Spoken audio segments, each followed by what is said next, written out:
Hi guys, I'm Mimi. I am here to teach you guys how to love on your curls and get comfortable with your curls, and I'm super excited, and we're gonna do a lot of learning today. I would like you guys to think of one word that describes your hair and how it makes you feel.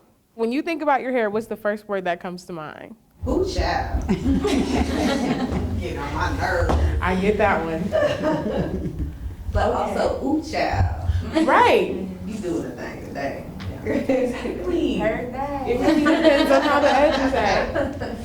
I would say my hair is unique to me, and it makes me feel unique just because the fact of that we are so diverse in what we can do with our hair. Right. And then I want somebody to tell me one thing they love about their curls. I love that my curls are very soft and fine, and they act right when I want to use like just gel. I don't always have to use like a really, really strong edge control, which works for me. My hair is about 67% relaxed because I need to touch it up. But my curls still operate appropriately, though my hair is in transition. So that's something I love about my curls. And then the last question I want to ask is, what is one of the biggest challenges you guys have with your hair? Doing it every day. I get that. As a hairstylist, I don't even want to do my hair. It is. It is. I want to talk about hair type. I hear a lot of people say that they have 4C hair. That's like the first thing. 4C is what's given on these mannequins right here. But this is a good chart that just kind of helps us understand what our hair is doing. But realistically, I want to be the one to break the news that it doesn't actually matter that much. It does, but it doesn't. It just kind of depends on how you're wanting to style it, being realistic about what styles you want to do. But it doesn't gauge what you can use and can't use because the major part of your hair is like the porosity. But I will say most people have multiple textures in their hair, and it's not just one. So these are a good guide to kind of help you understand what's going on. But realistically, like even with me, my hair is transitioning. So the roots are going to be a curly texture, which would probably be, I'm like a 4A or a 3C. But then the ends are bone straight. And so I've got two different textures in my hair. A lot of times you'll notice that the front of your hair is doing something completely different from the back. A lot of times it's because right there up under the occipital bone is where the heat resides.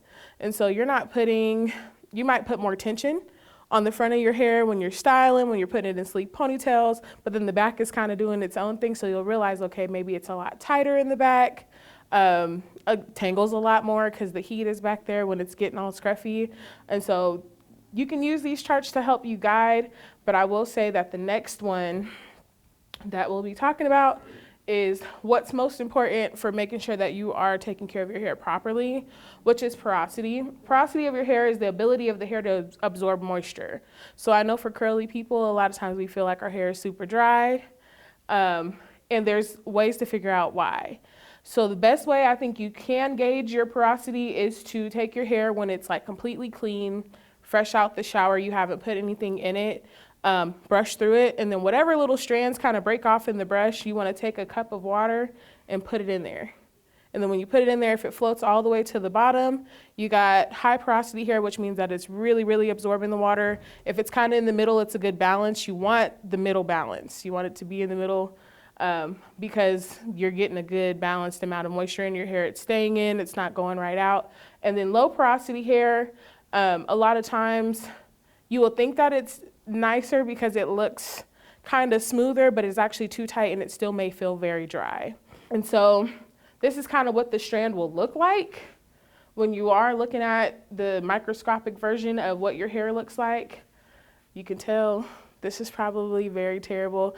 High porosity hair usually is caused by chemical services and heat styling. So if you're like constantly blow drying your hair with like super high heat, or you're getting bleach on a super regular situation, relaxers, I've got high porosity hair and my hair still will feel very dry. So what I have to do is make sure that I'm using a sealant after I put the moisture into my hair to seal it, to lock it in.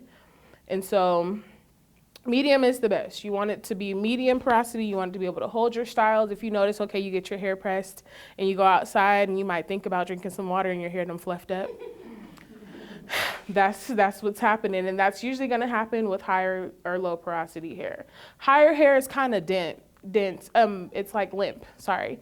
And so when your hair is high porosity, it's usually a little bit fried. Just be mindful. Stay up on your trims. You want to make sure that you're keeping your hair trimmed. You want to make sure that you're really packing in that moisture, doing your treatments. And so if you're doing like a clarifying shampoo or of some sort, or deep conditioning, make sure that you're using like a heat source to lock that moisture in, and then following up with a good healthy oil. And so this is going to help us talk about how to aid low porosity hair. And so lightweight oils, here I have some argan oil and some Moroccan oil. And so these are lightweight oils. You want an oil that's a little bit runnier if your hair is low porosity. If it's too heavy, it's going to make your hair feel very, very, very like drowned. You realize you don't have any volume when you're styling. Also, using heat with deep conditioning. So again, you can get heated dryers at Walmart for like $40. They're super cheap. And so if you take like a shower cap, when you're putting your conditioner and put your shower cap on, you can leave the shower cap on, but it's not going to give you as much usage as if you were to like put maybe a hot towel over top, or go ahead and sit under a hot dryer for a little bit so that your hair can really open up and receive all of the moisture that's necessary, because the cuticle is so sealed down and closed. And then be mindful of overuse of proteins. A lot of times we think that our hair needs proteins. I think when we go on TikTok, they're telling us all these things that we should try for our hair, but there's not very much background around why. And so people are just doing it. I get people that'll come in and ask me about those protein packs, and they're like, but my hair still feels very dry, and it could be because it's over, like there's too much protein. Avoid heavy products. If you do have low porous hair, you'll notice that your strands are very fine. And so a lot of times people get back to type and texture, they get it mixed up because they think, oh, well, you know, my hair is super thick and it's too much. But a lot of times it's not actually thick, it's just dense, and you have very small strands. So because our hair is difficult to detangle, we're thinking we need heavy, heavy, heavy, heavy products. And it's not doing what we're thinking it's going to do, because our hair actually is low porosity and needs something a little bit more lightweight. Treat and prevent buildup. Again, clarifying shampoos, don't use them constantly. You shouldn't be washing your hair with the clarifying shampoo every time you wash it. Even if you feel like you've got dandruff buildup, don't over clarify it, because a lot of times your hair will strip and then you realize, okay, your scalp is getting clogged up and you're getting all this extra sebum on your scalp because it's overproducing, because you think your hair thinks that it needs to produce more for every time that you strip your hair. And then follow with the deep conditioning. I'm pro deep condition. If you think it's dry, deep condition. If you're been outside for too long, deep condition. You really can't over condition your hair. And so if when you shampoo, make sure that you're conditioning, and then make sure that you're giving it that extra boost by adding the steam or the heat to it so that you can open your cuticle and pack in that moisture. And then water-based products. So a lot of times I get people that say, well, you know, my hair feels dry, but I'm using oil. And we have to remember that oil and water don't actually mix. And so it's not the same thing. Oil is not moisture. And just because the hair feels like it's slick or it feels like there's moisture on top, it doesn't actually mean that there's moisture inside. You want to make sure you're hydrating your hair as well as adding water. And then use the oil as a sealant. And so that's when it'll close all of that in. There's back and forth about the whole rinsing your hair cold situation. I'm pro rinse your hair cold, but not to the point where you're like shivering. Just a colder setting so that you can close it up a little bit. But then there are some people that say not to do that and wait until you actually put all your other products in. And so kind of find your rhythm and see what works for you and then go from there. But just understanding like cream-based products, so especially when I do like silk presses and things like that, I know a lot of people like that service. It makes the hair last longer if I use water-based products, so that when I'm pressing the hair, it's not just like melting all this oil and cream base into your hair. And so that's where I go for that. For generally like all hair types, but if you are noticing that your hair is low porosity, that's something you want to keep in mind, is making sure that you're not using anything that's too heavy, because then you might notice your curls don't have any volume, or it just feels kind of weighed down or limp. They all come downward versus, and there's other factors like your haircut, and how you're styling and how you're drying your hair, but also be mindful of the products that you're using when you're putting your styling agents in. And then avoiding silicones. Silicone products, they actually coat your hair, which causes a lot of buildup. And you'll notice with silicone products, when you go to like mess with your hair after you've done it and it's set for a while, you got all this nastiness on your shoulders or on your clothes. I have to wear black all the time. And so that's one thing I have to keep in mind, is making sure that I'm looking at the bottles when you're shopping, reading. A lot of products are actually pushing more towards the no silicones, no sulfates, no parabens. So I'm grateful that we have more options, but for a while, the girls didn't have, and there's still people that will go shop at like the dollar store for hair stuff, and that's where you'll find the cheaper the product is kind of where you'll find those additives that are there to preserve, but they're not actually helping your hair in any way. My favorite thing in the world that I tell everybody, I don't care if the bonnet doesn't stay on, wrap it up. If you don't have a bonnet, get you a pillowcase that is silk. But you just have to think about when you have cotton in anything. Say, okay, so we all got a little bit of thighs, right? When you're walking, we used to get the little chafing. So just imagine when you're asleep and your hair is out and you've got like cotton pillowcases and it's doing that. So when you wake up, it's just nice and frayed. We don't want that. And so to stay away from that, silk coverings, silk pillowcases, and just cover your hair. And so this is for high porosity hair. If you've got color treated hair, I know that some of my curly girls do get their hair bleached, and we do fun colors and stuff, and it's all possible. I love it. Let's do it. Just make sure that you're being mindful of what your hair might be going through in the process and staying up on the proper care.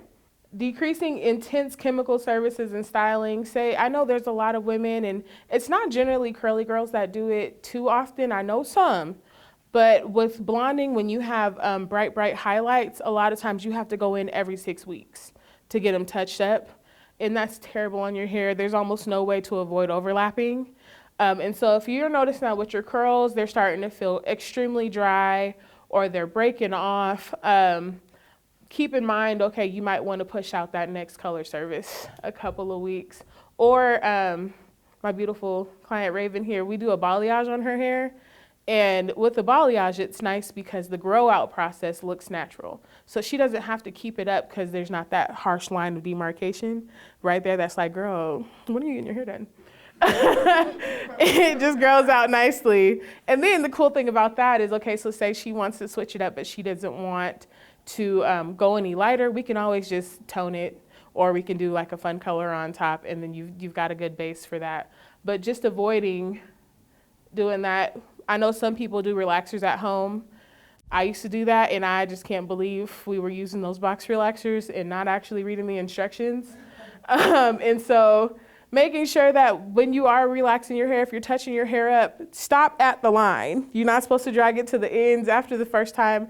When it comes to relaxers, that's like the last thing you can do to your hair before you have to cut it off, literally. Like, if I want to start over, I'm gonna just have to be bald-headed. And I'm okay with that. I'm kind of cute. And so be mindful if you're overlapping anything, any heavy chemicals in your hair, keratin treatments and things like that. I'm not super pro keratin treatments. I know that they help with making people's hair feel softer, but I do know that a lot of the reviews I've gotten from curly girls is that they lose a lot of their curl. And just imagine you're putting a substance on and then you have to press over it at 450, like 10 times for each strand. You good? Okay. But yeah, just being mindful of overlapping and color treatments. If you are getting the color done, get the press at the shop and then like leave it alone. Don't keep repressing your hair. If you do have to touch your hair up after it's been pressed at the shop, be mindful. Use low heat, heat protectant. That is your best friend. Cover your hair. Again, low heat and air drying. I know it's hard because it gets cold around here, but once it gets warmer, that's the best time for you guys to get the natural styles going. So when your hair is curly and you're leaving the house and you just kind of want to go, you could even just take like an old t-shirt and wrap your hair with whatever products. I like to use microfiber towels to blot the extra moisture out after I put the products in. So if you take like an old t-shirt and kind of just wrap it while you're on your way to wherever, and then you can zhuzh before you go, that's your best bet versus using like a diffuser or some sort of heat that's going to push a lot of air towards your hair because it'll make it more frayed. Cream-based products, it's complete opposite from the last one because the hair is doing something totally different. So this with fried hair, I'm just going to call it what it is. You can either cut it off or we can follow our lovely list here and use cream-based products, heavier products, and just something that's going to help seal in whatever moisture you can get, because at this point your cuticle is blown open, and that's the most important part of making sure that your hair is nice and smooth. And so the blondes, by example, you got to do some work. It doesn't matter how much oil you put in it, it's still going to look like that within 30 minutes of you walking out the door if you're not actually using a sealant product to actually pack that moisture in and lock it into your hair. Heat protectants and serums and style preps. I used to work for Aveda, and their thing was kind of like style prep was the main thing. I know that it's kind of harder to find things like that, but there's always heat protectant sprays. If you're noticing that your hair is a little bit more low porous, you want to use a spray heat protectant. You can also use a serum if you've got high porosity hair. Color safe shampoos and conditioners. These ones are going to actually be really, really lightweight for your hair. When it comes to shampoo, there's surfactants in it that makes it bubble up. And so these ones will actually have a little bit less so that your hair has that kind of soft cleanse versus that harsh pack it out. And then it'll also benefit your color. So if you say you get a color and you've got toner in it and you want the toner to last, if you're using something that's not specifically for color safe, you'll probably be back to blonde in like 2 weeks. If that, it's a waste of money. So just get the right products and you will be good. Pre-shampoo treatments are your best friend as well. Right now I'm using the Hairline Mazzani, and they have really good pre-shampoo. This is going to be something that helps break down whatever is sitting at your scalp and give you a gentle pre-wash, and then you can go in with your lightweight wash, and it'll just help with sealing and making sure that your strands are feeling that softness when you're done. The golden rule: cover your hair. I could say it a million times, people ain't gonna do it, but it's necessary. And then low effort styling. And so when I was learning how to do dreadlocks, I had this idea that you were supposed to do it extra tight because they looked so neat. And I think that people also get that way about braids and just like plaits that they put in their hair to kind of get by. You don't have to have it super extra tight. This is the best bet if you've got natural curly hair and you do have color treated hair or chemically treated hair of any sort. Just making sure that you do a nice twist out or something that's going to be lightweight and it's not going to be so tense on your hair so that it's not breaking off as you're trying to untangle it. If you're coming to the ends of the hair and you're having to really rip through it to get it done, it was obviously way too tight. So just be mindful of things like that. All right, Amina, my special guest. I'm sure none of you guys have ever seen my child without her hair done. And here we are. We're going to talk about some proper detangling because this seems to be the enemy of most. And so I'm just going to show you guys how I get this nice sponginess into a hairstyle that makes sense for us both without her screaming and crying. Amina's been getting her hair done since she was like 2 months old. But I get the kids that are like crying for help and screaming. And girl, when it comes to detangling, her hair is still moist. I just washed it like an hour ago. Wow, and it's still moist. And so just making sure that you aren't pulling and tugging too hard. Even when you're braid styling, you don't want to pull and tug too hard. Start out with the detangling with your fingers. And so you don't always have to go straight in with tools. Tools are there to help you, but a lot of times they give us more leeway to just rip through the hair. And so making sure that the hair is properly moisturized and keep that water bottle on hand. I wonder if this has other settings. I like the misters a bit better, but here we are doing things and all of that. And so making sure that we really nice and moisturize the hair. Water is your friend. It ain't gonna do nothing but soak it up anyway.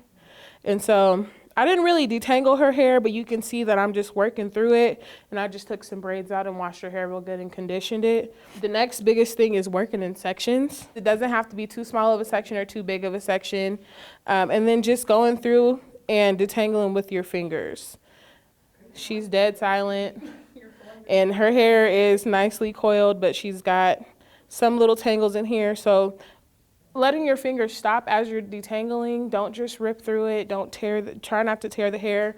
Rule of thumb too is if you can hear it, you're probably breaking the hair. And so just be mindful. It shouldn't be something that's painful. Hair beauty is not pain. I don't know who told us that, but it's not. And so take your time and just work through the hair. And so as I work through each section, once I finish that section of just detangling, this is before I put any products in her hair. I think I just put like a little bit of leave-in conditioner so she wasn't out here in these streets struggling. But before you put anything in, make sure that you can just work your fingers through it and then section it off and put it in like a 2-strand twist or something. Once you've worked through it with your fingers, it's the perfect time to come in with a wide tooth comb. Still leave the brushes in the back. I will say brushes are really good for remaining keeping the tension when you're blow drying or defining the curls. I do have a Denman brush. These ones are great for defining the curls and creating that tension. They also don't have the little bulbs on the end so that it doesn't feel like your hair has like wrapped around it. If you'll notice when you do have natural curly hair and you're brushing through it, a lot of times it's getting stuck around the little bulbs on the brushes. So getting something like this in opposed to a brush that does have the little bulbs on it will be a better bet for you. And then just working through the section, I'm taking my time. Usually start from the bottom, but I'm kind of working from the root because I know that her hair is doing okay, and I'm pulling all those extras down to the ends. We're getting all those nice little dead hairs out. My daughter hasn't had a haircut since Christmas. So we made it through.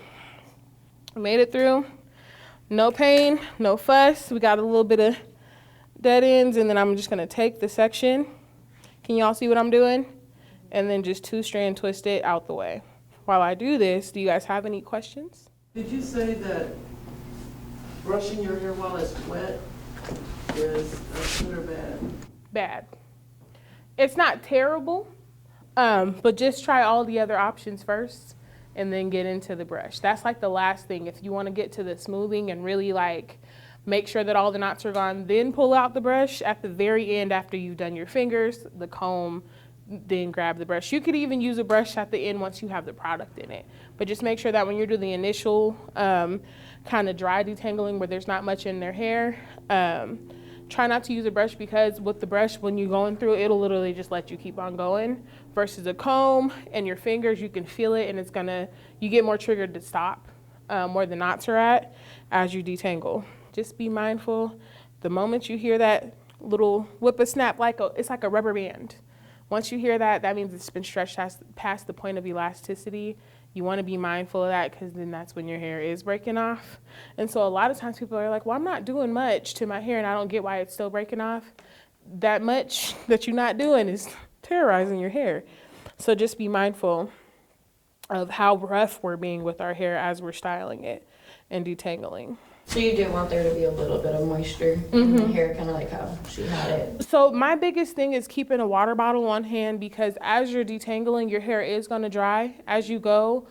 People will say, you know, I like this product, but it didn't really work. And it's because it might have worked over here in the first section that you worked in, but then when you got to that back section or the side section, your hair wasn't moisturized anymore, so you might have used too much product, or it didn't feel like enough because there wasn't any moisture left in your hair to adhere to the product. And so just being mindful, like, you know, as you're working through it, each section, make sure that you're keeping that moisture consistent so that the hair can all operate the same way. Yeah, so we comb through it while it's wet, just not brush through it when it's wet. Yeah, at the very end.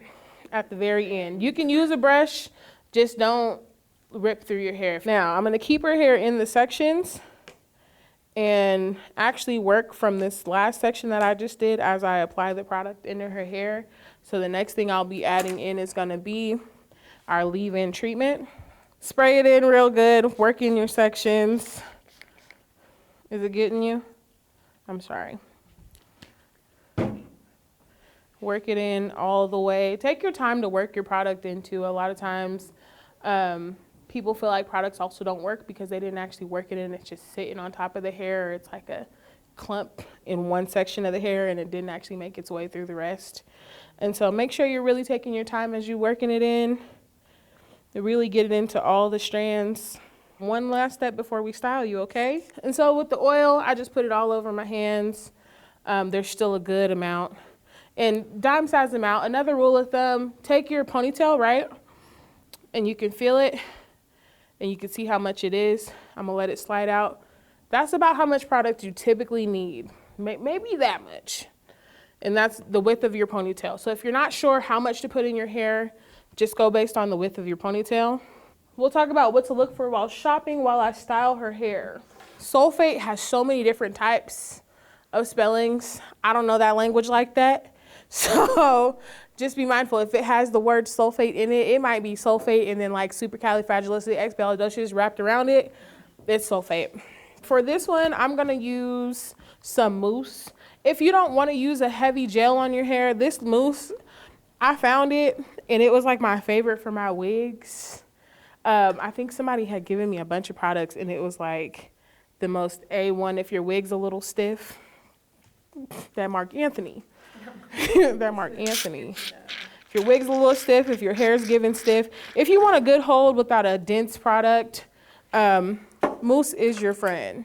Typically, I would do this method with like a smaller comb. I have some locking combs. They're like barber combs that you can use. So I'm just working the product in. I'm gonna take it, comb it out, and then wrap it around my finger. And this is gonna help coil the hair so that it stays.